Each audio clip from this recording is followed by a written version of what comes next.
how do you think the young minds are approaching global challenges today? Right now, how do you... Yes, for instance, maybe energy, resources, or Would you climate say change. young at the college level or young at the... Probably younger than college. Younger than because college. We've heard at this conference that it's up to schools to start figuring out how to address these problems, because problems are going to the younger being handed down, whether there be debt problems or financial problems or environmental. I would reframe that slightly. As a young person, I wouldn't expect my teachers to tell me how we need to solve these problems. But one of the things I would expect is to know about these problems, simply. Just to be aware, you know? Because if you weren't aware about these problems, and these are huge problems, you know, then how can you call yourself an educated person? But how do you do that without, I think you said the other day, without depressing the whole generation Very of simple. people? You know, I approach this in two different ways.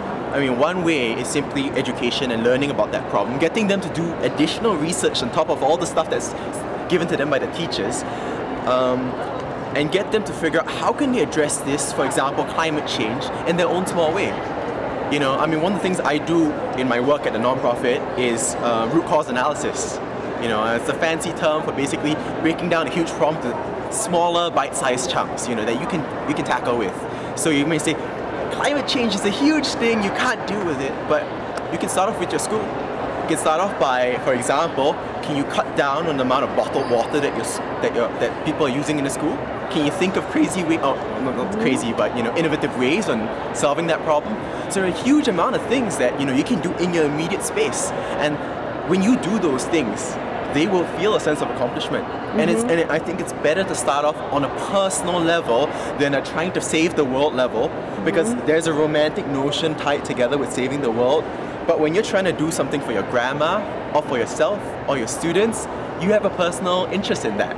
It's far more tangible when you see our school does not use any bottled water ever again. We're not using that anymore.